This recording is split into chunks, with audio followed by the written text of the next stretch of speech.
Welcome. Good evening again, everyone. Welcome to the fourth class of the True Activity of the Bodhisattva, the teachings of the Diamond Sutra. So this evening's class is on chapters 6, 7, and 8, the Dharma as like a raft. So unless there are any questions or comments about last week's class, I'm going to go right into chapter 6.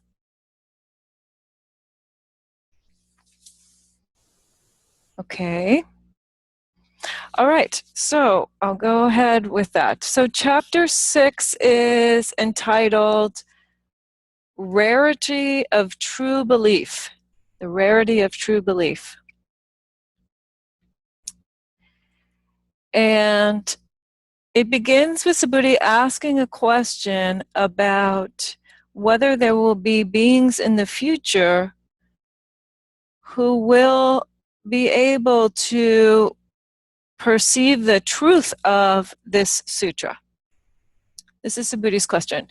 So it's an interesting point, it's an interesting transition point in the sutra, right? So that we've had the first 5 chapters, and now Subhuti is turning to thinking about the future, meaning that he's received some teaching at this point that feels complete enough to think about what might happen with this body of work. And the Buddha responds to Subhuti by reassuring him.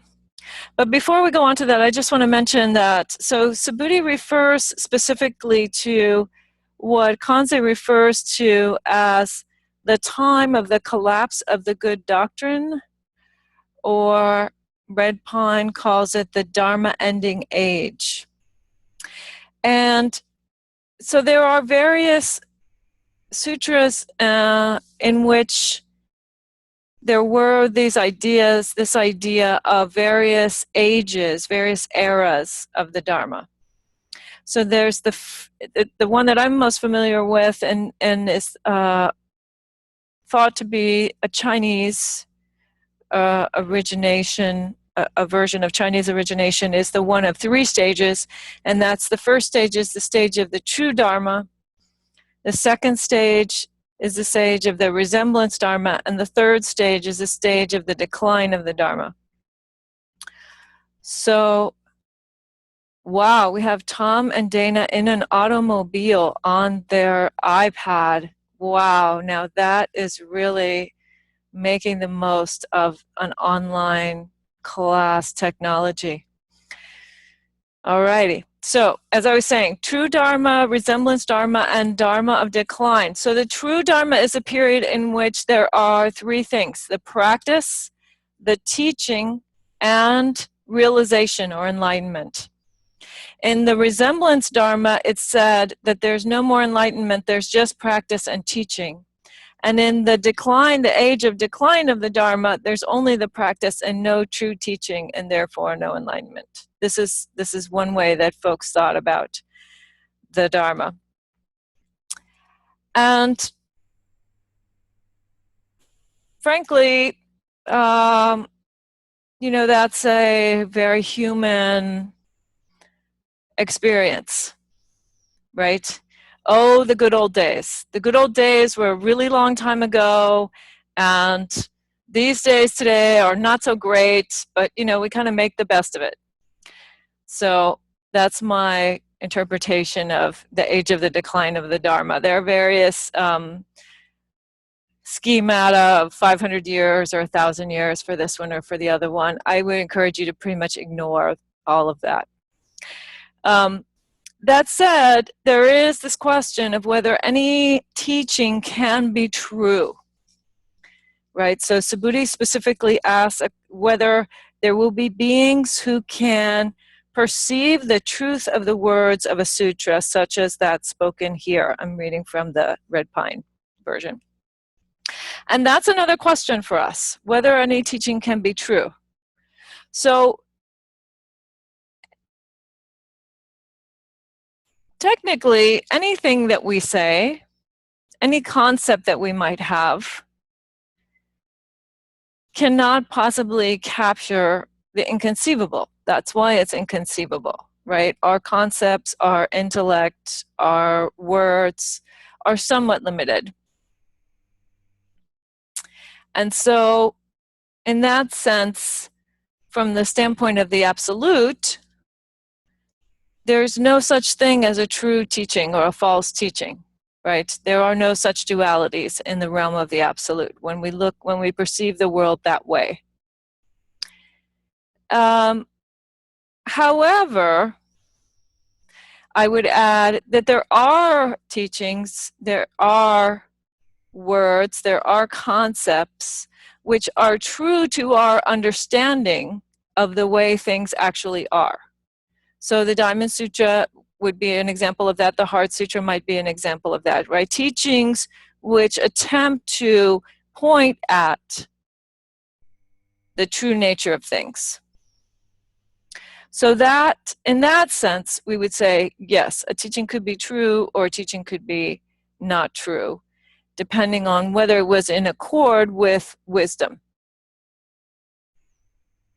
Right? And this, of course, is looking at things from the standpoint of Buddhism, and in this case of the Diamond Sutra, looking at it from the standpoint of Mahayana Buddhism specifically.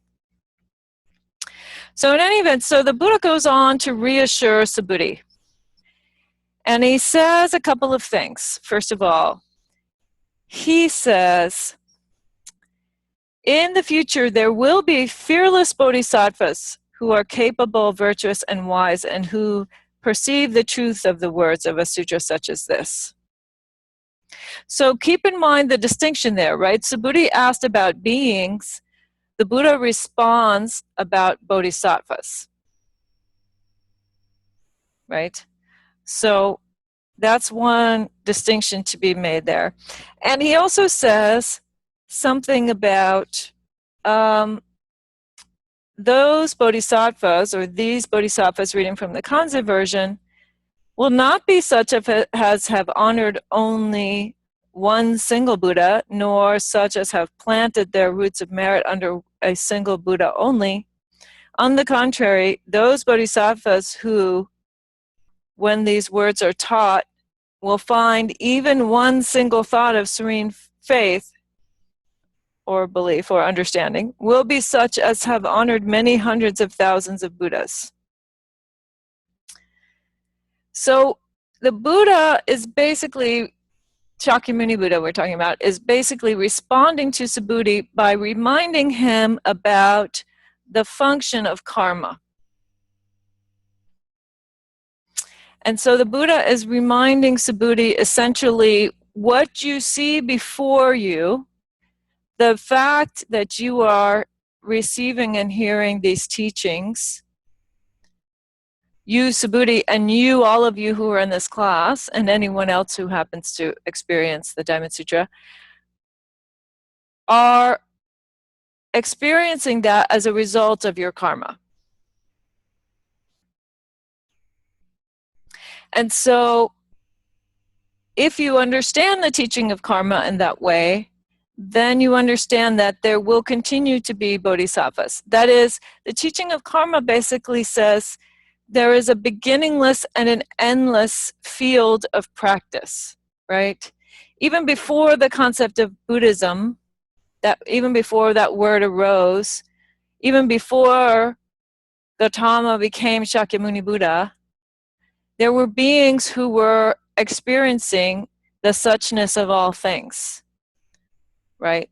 The Jataka tales, for example, whether you believe them or not, are some people's understanding of the karma that led up to Shakyamuni becoming the Buddha.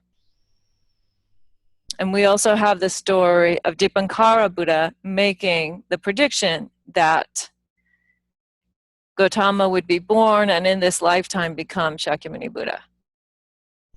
So again, whether you believe that or not, what the Buddha is saying in this particular chapter is that we as bodhisattvas even though we understand that things are empty, that things are changing in each moment, that we cannot put our finger on any particular moment as permanent or solid, that does not invalidate the function of karma. The function of karma is still happening. And the results of karma are still present in each one of those instances, brand new instances. Right? So that's important, because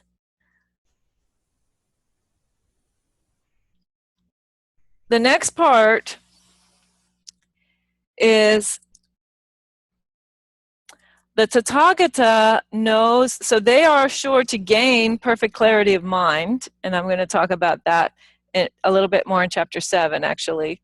But for now, it says they are known to the Tathagata, those bodhisattvas who have practiced this truth in the past and now in the present, and who will in the future, are known to the Tathagata. So you can take that as a teaching, you could take that teaching two ways. You can take that teaching as saying the Buddha, the historical Buddha, is omniscient across the boundaries of material, physical space, and time. That's one way to take it. That's certainly the Theravadan view of the Buddha. And, or you can, in the context of the Mahayana, as we were talking about last class, understand Tathagata to mean awakened nature.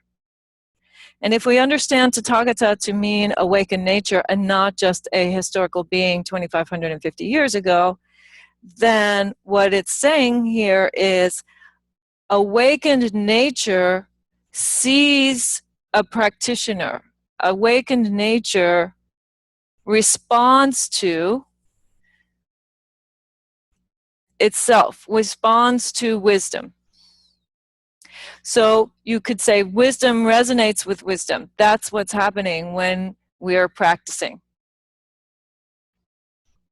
So when we say Tathagata sees them, or Tathagata knows them, the bodhisattvas, that means that awakened nature of this being, this temporary no being, is completely in touch with, completely integrated with, completely known by, completely seen by awakened nature in general, right? Tathagata as as inherent in all things. Okay? So that's again the Buddha reassuring Subhuti.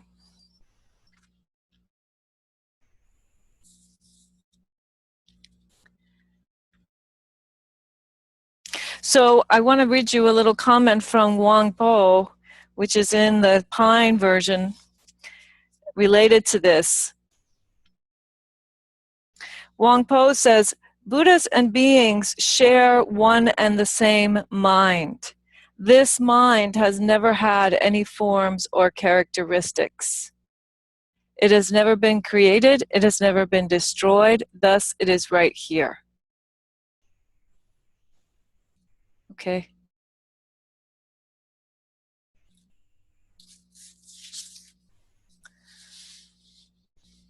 So continuing on in chapter 6 then, the Buddha says, these bodhisattvas do not get caught up in the four perceptions of a self, a being, a life, or a soul. And they do not get caught by the perception of a dharma or a no dharma, or perception or non-perception.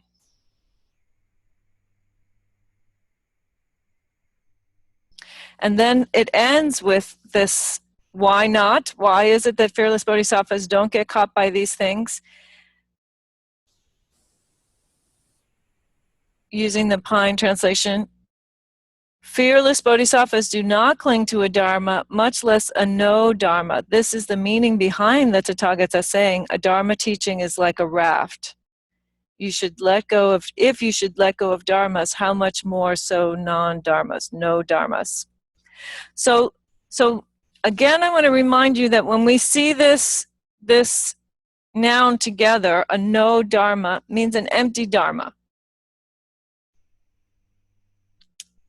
So there are dharmas and there are empty dharmas, and both of those are mere concepts. So the Buddha is saying to Subhuti, don't worry about it. You can't lose it. It's just an idea, right?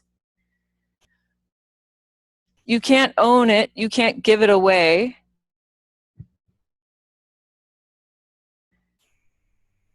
Dharma is a word, is a concept, is a teaching that we apply to the true nature of things. And empty dharma is also a concept, a word, an idea that we apply to the true nature of things. So bodhisattvas don't get hung up on those, on trying to grasp, on trying to hold on to those things, either for themselves or for beings in the future.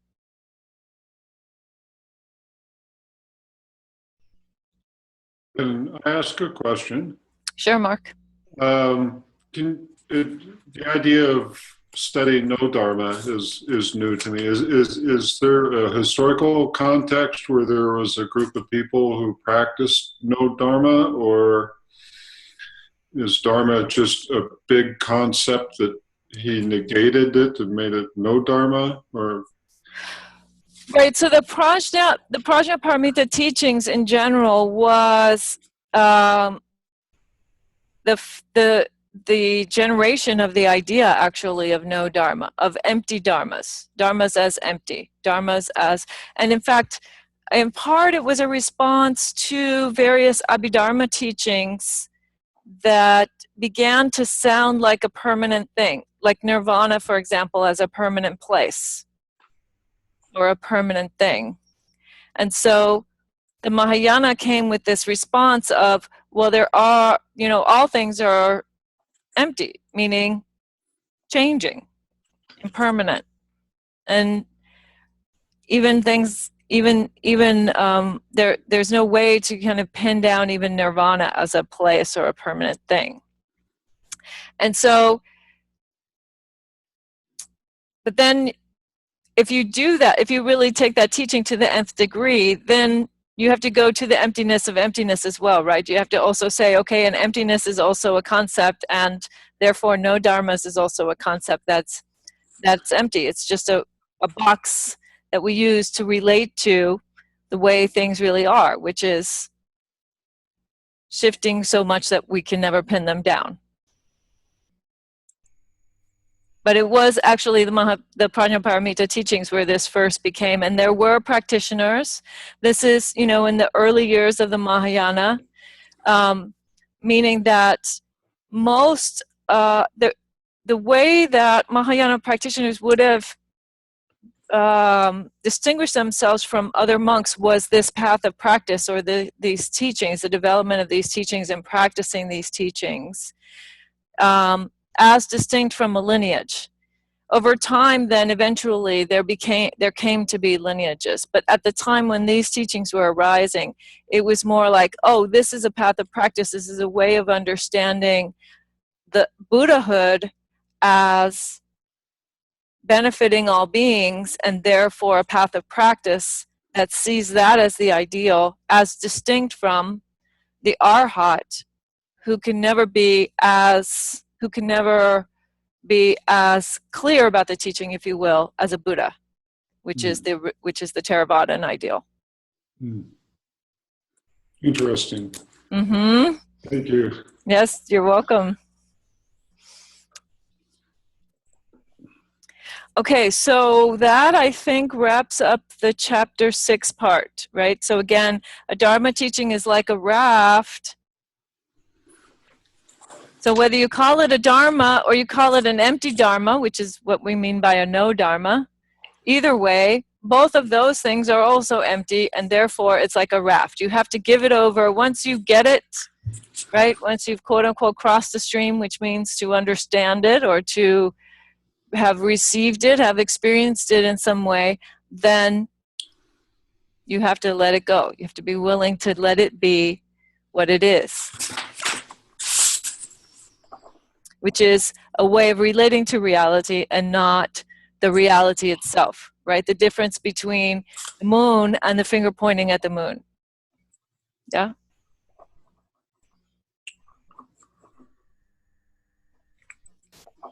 Any other questions before we go to chapter 7?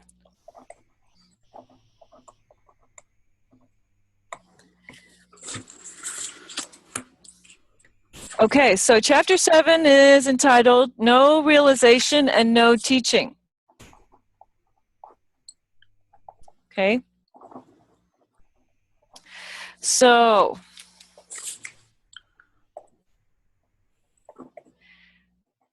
now the Buddha asked the Buddha a question, and he asked the Buddha the question whether the Tathagata, and in this case referring to himself, the Tathagata has fully known the utmost right and perfect enlightenment, or is there any dharma which the Tathagata has demonstrated?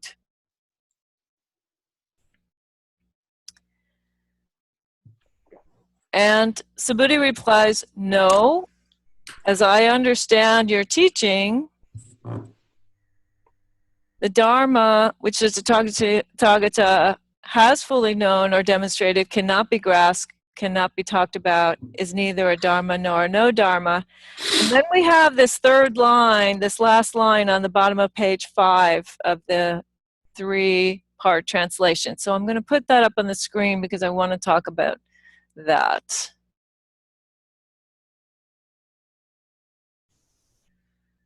Okay, so there we are. And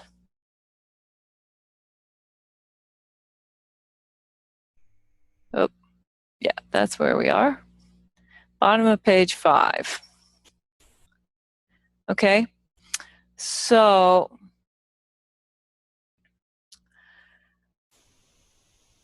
let's get a pointer here.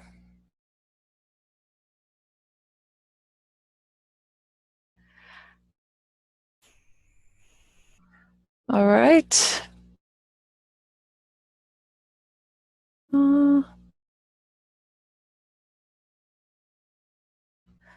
So here we have this final sentence. Oh no, we don't want to do that.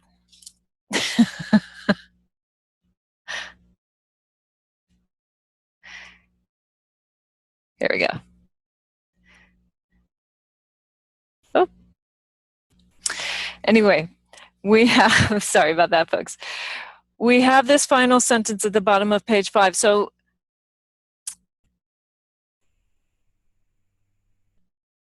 Kanzer translates it as an absolute exalts the holy persons. I have to say, I don't really understand that translation. I don't find that a particularly helpful translation. Pine uses sages arise from what is uncreated. And then he goes on to say a little bit about why that is inaccurate. But actually, Thich Nhat Hanh has, I think, a very understandable, very solid translation of this particular sentence. So it says, Subhuti is saying to the Buddha, let's be clear, Subhuti is saying to the Buddha, noble teachers are only distinguished from others in terms of the unconditioned.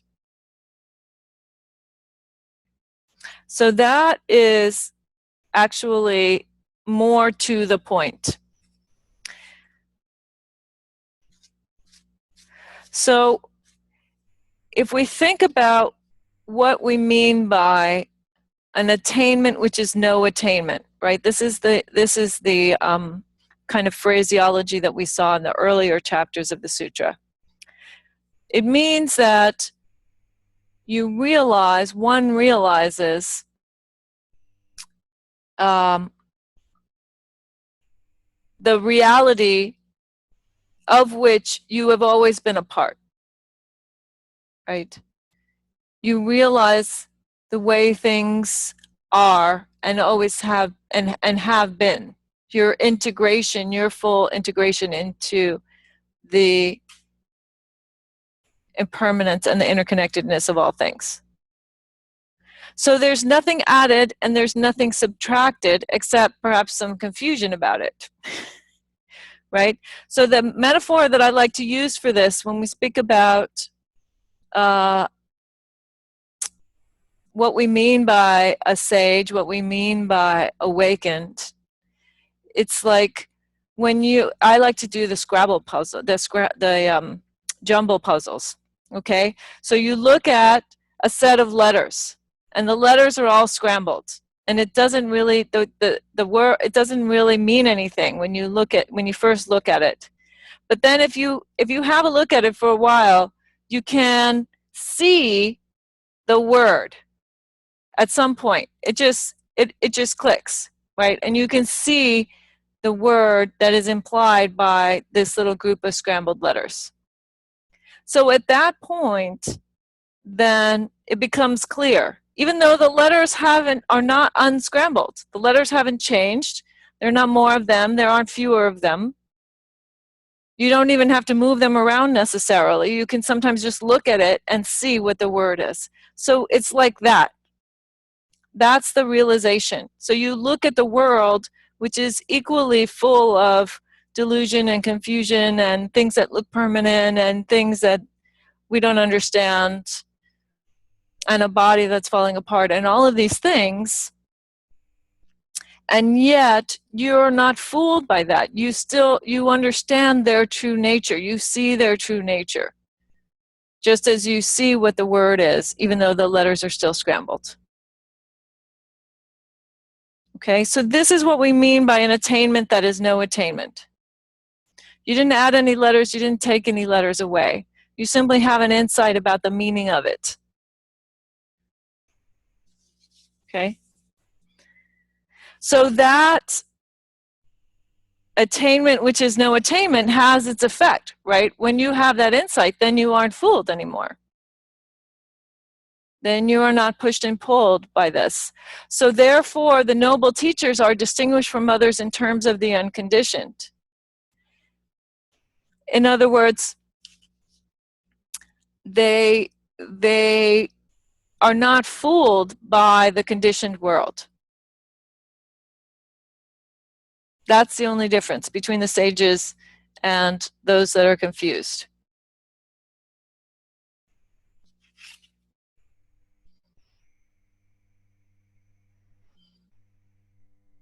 So even insight, we would say even any kind of realization is not permanent. It is also empty. It is also changing. But it is that result has its effect from moment to moment. So that's why we say a true insight would be one which isn't lost, it's not forgotten. Once you see what the word is, you can't look at that set of letters again without knowing that the word is there.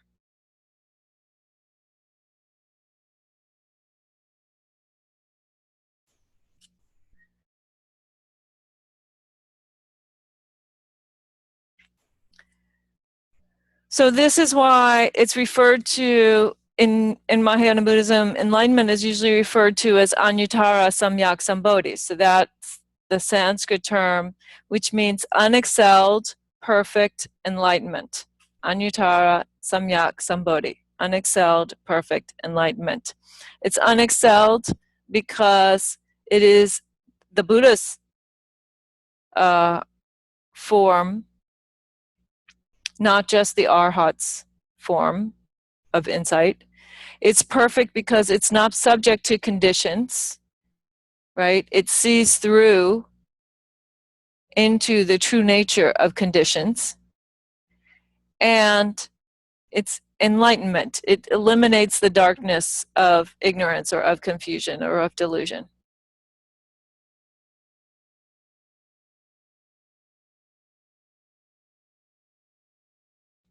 So what we're seeing in the Diamond Sutra at this point, now having gotten to about a quarter of it, is that step by step the Buddha is asking Subhuti to let go of his attachment to various concepts of practice. So the concept of a being, the concept of Dharma, the concept even of enlightenment as being solid.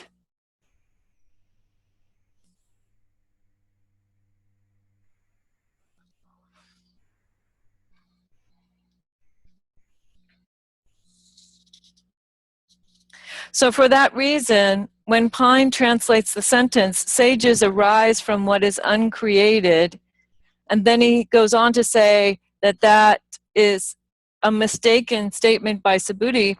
I can't say because I'm not translating it from the Sanskrit or from the Chinese as he is, but I would say, yes, you have to say that that's a mistake. Sages don't arise from the uncreated. They arise from the same thing that we do, which is the emptiness and the impermanence within the realm of form and mind, right? Within the realm of 5 skandhas. Those two things are not separate. There's not some, like ether out there from which sages come. That's how, right? That's how we would interpret that statement to be. So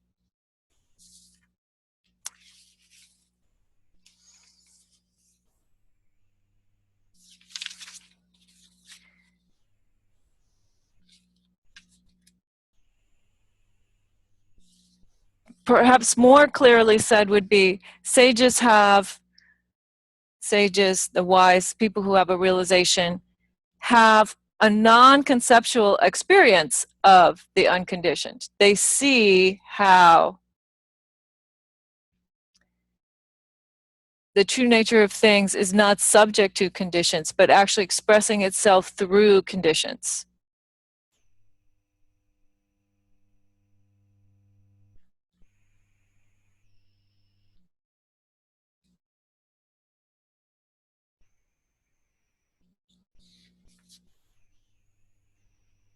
So I'll stop there. That's the end of chapter 7. More questions or comments about that part?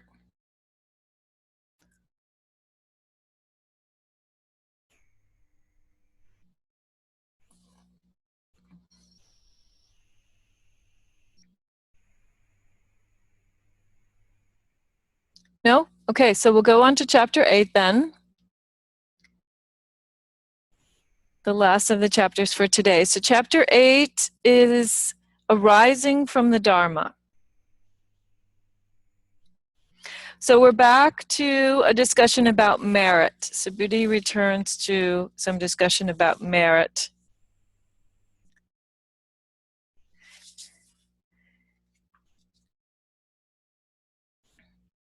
And the Buddha asks Subhuti, what do you think? Reading from the Pine version. If some noble son or daughter filled the billion worlds of this universe with 7 jewels and gave them as a gift, would the body of merit produced be great? And Subhuti answered, great indeed.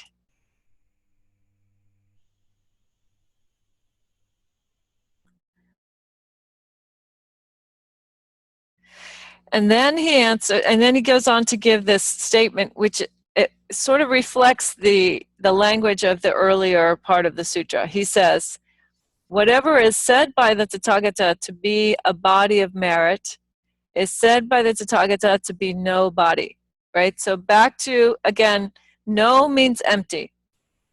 So a body of merit is empty, an empty body of merit, right?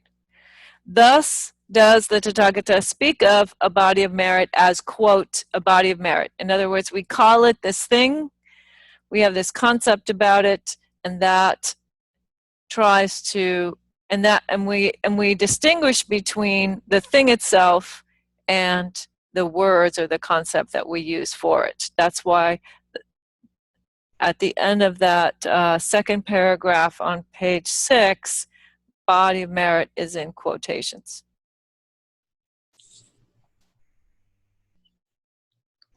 Is body used as in the sense of a manifestation of a physical presence of merit? How is the word body, do you think? I think of body as being used here as like a body of knowledge, right? Or like Shobogenzo as the body of the work, the body of work of Dogen.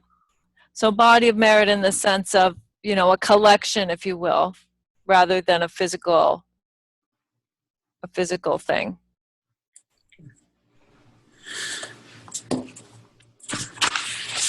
But then again, to go on, so the Buddha responds to Subhuti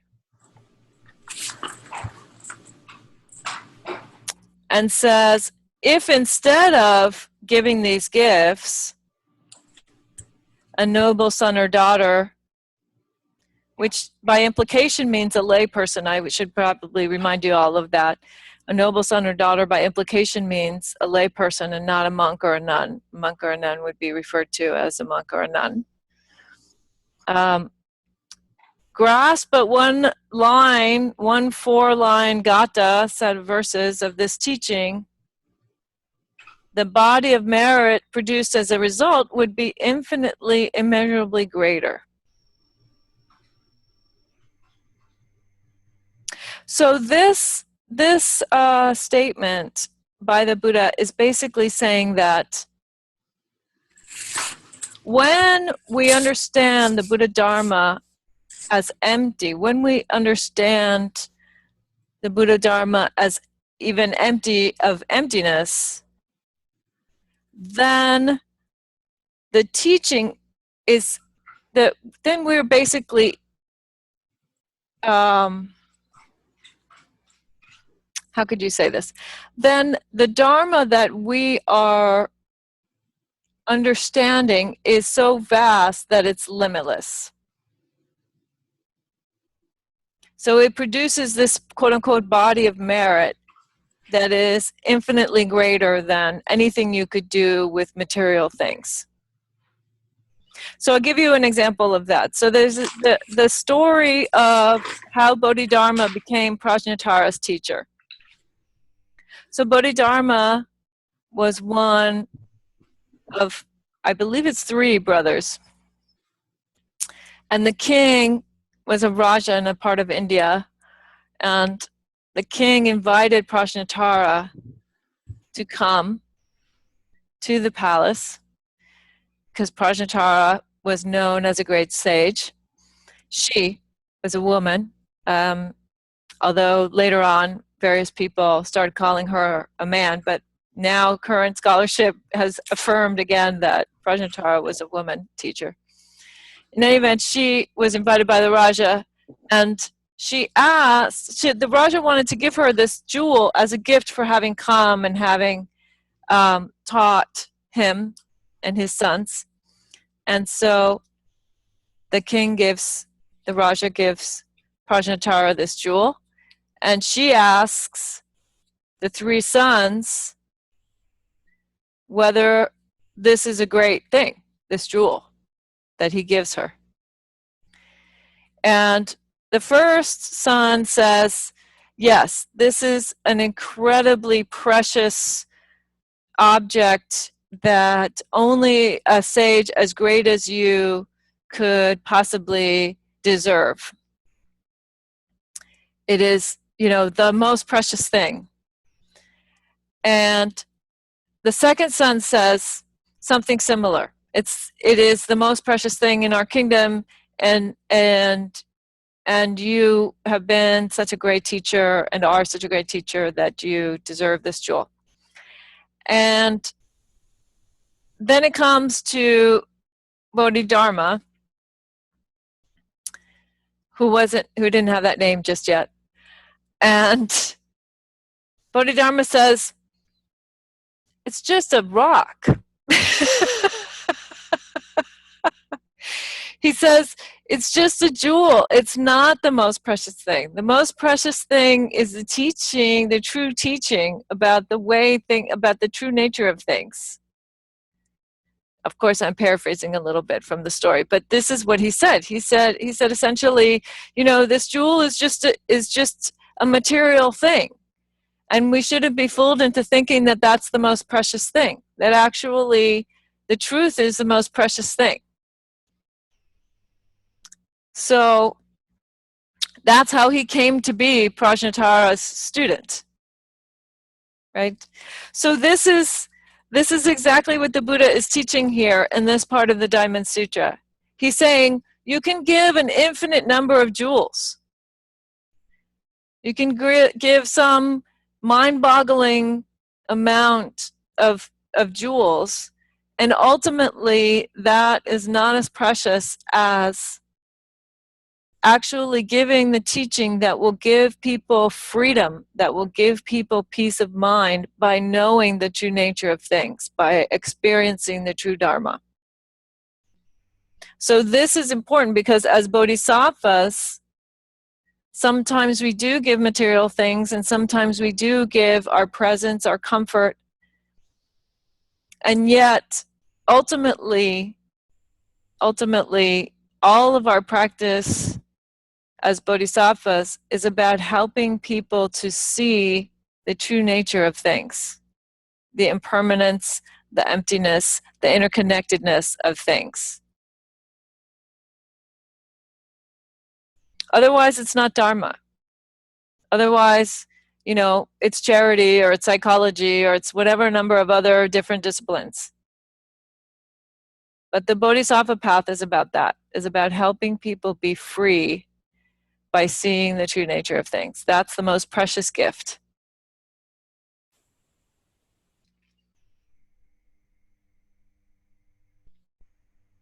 And that's why in the next paragraph he says, from this body of merit, this teaching, but 1 4-line gatha of the Diamond Sutra, from this is born the unexcelled perfect enlightenment of Tathagatas, Arhats, and fully enlightened ones. From this are born the Buddhas and the Bhagavans, right? From the Bodhisattva's practice of spreading the teaching of the true nature of things.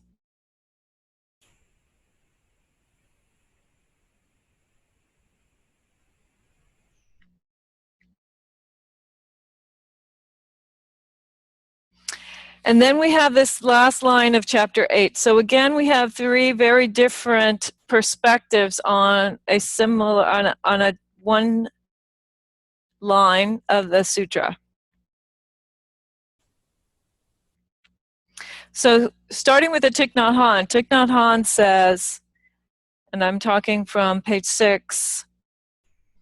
In fact, let me see if I share this for a moment. Back to there.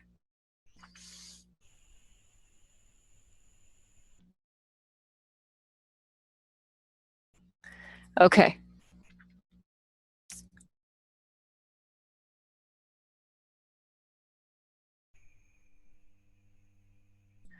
So, right here, what is called Buddha Dharma is everything that is not Buddha Dharma. So this is Thich Nhat Hanh emphasizing interconnectedness. And the way that Thich Nhat Hanh does that is by talking about everything that is not rose is also part of the rose.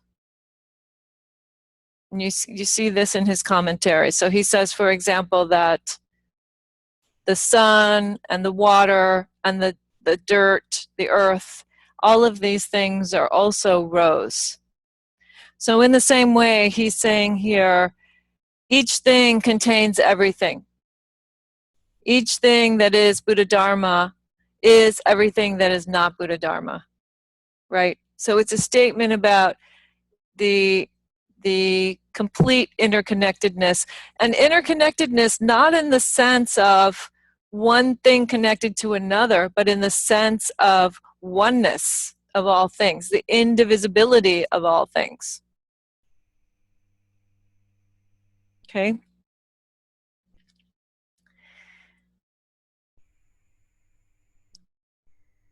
So similarly, if we look at the Kanza says, the Tathagata has taught that the dharmas that are special to the Buddhas are just not a Buddha's special dharmas. That is why they are called the dharmas special to the Buddhas.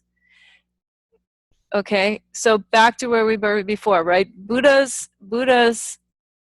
don't have any kind of dharma that we don't have, except for the insight into how things actually work. Other than that, they're looking at the same set of scrambled letters we're looking at.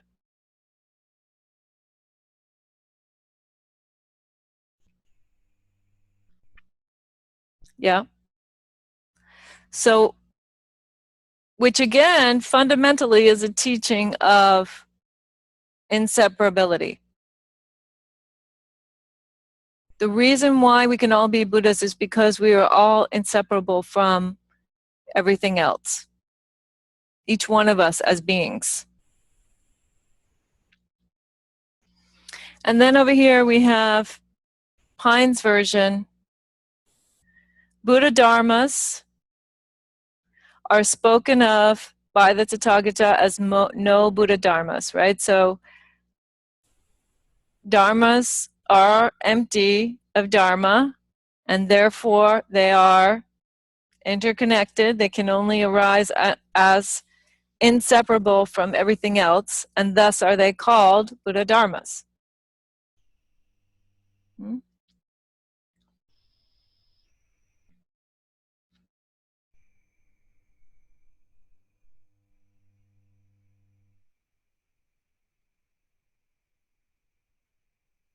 So this chapter, arising from the Dharma, means it's called arising from the Dharma because what it is pointing at, what the Buddha is pointing at in this chapter is all things arise from Dharma. That's what we mean by Dharma.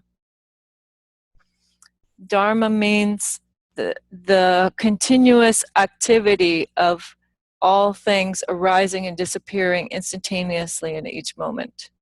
So you can't be other than Dharma any more than the Buddha could be other than Dharma, any more than a concept could be other than Dharma. It's just that we need to not get caught in any of those things as being somehow separate from anything else.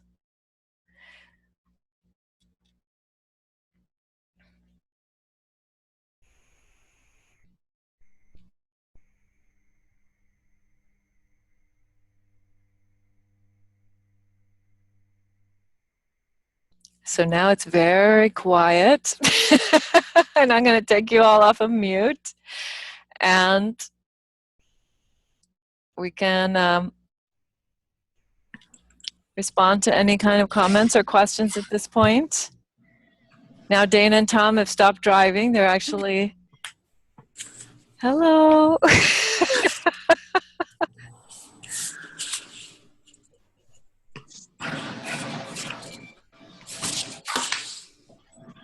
So you see, just to reiterate what I was saying earlier, though, you start to see now how the Diamond Sutra is a progression. So far, is a progression of the Buddha helping us see how to let go of our clinging.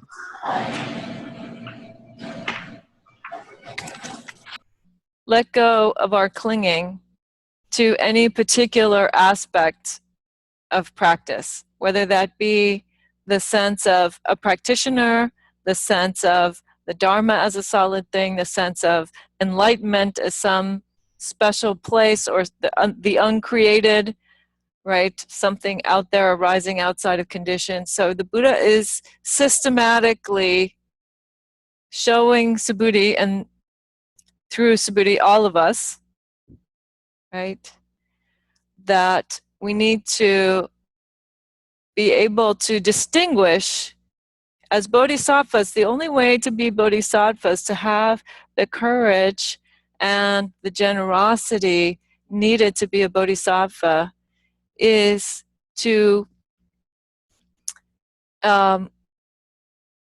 relinquish the sense of separation that arises out of all of these various concepts, and to always be returning to the inseparability. That's really where the Buddha keeps pointing us again and again so far in the sutra. Right? So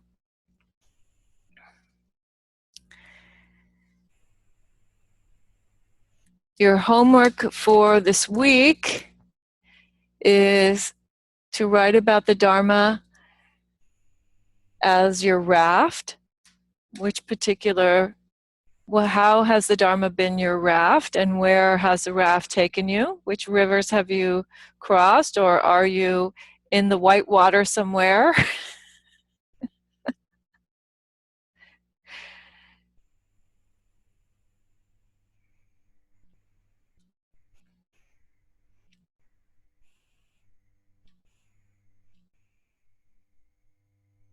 And to really think about the day-to-day, what does this mean in your everyday life? What does it mean in your everyday life to approach the world from the standpoint of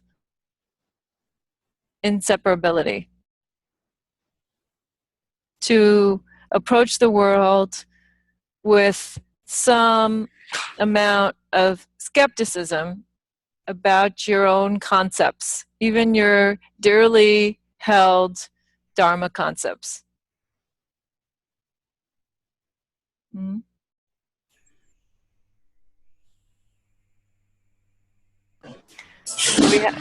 So we have a few minutes to talk if anybody wants to share on that topic. Ellen, I'm going to mute yours because of the background noise there in the cafe. Okay.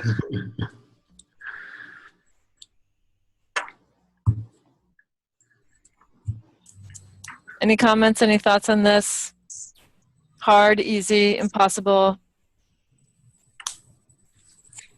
Thank you for letting us hear it the second time and the third time, by giving us the ability to rehear, because it's a lot to swallow the first time. Mm-hmm.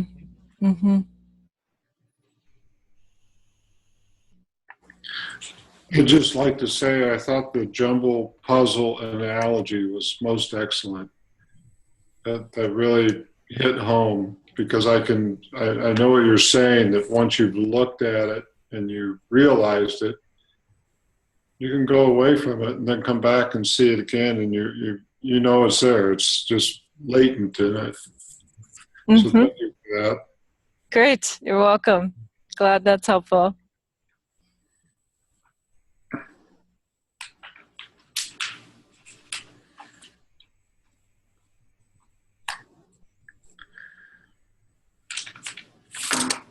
Any other thoughts, comments?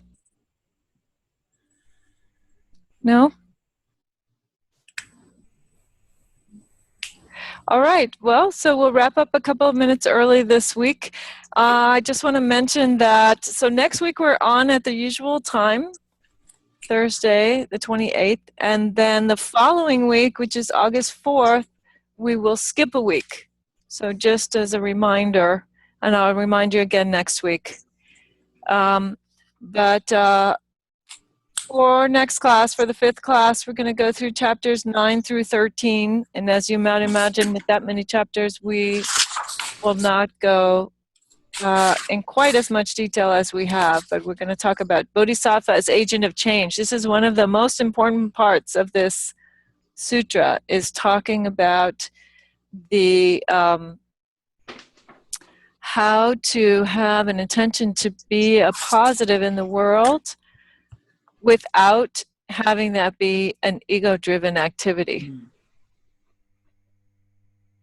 So I look forward to talking to you all next week. Be well. Thank you. Thank you.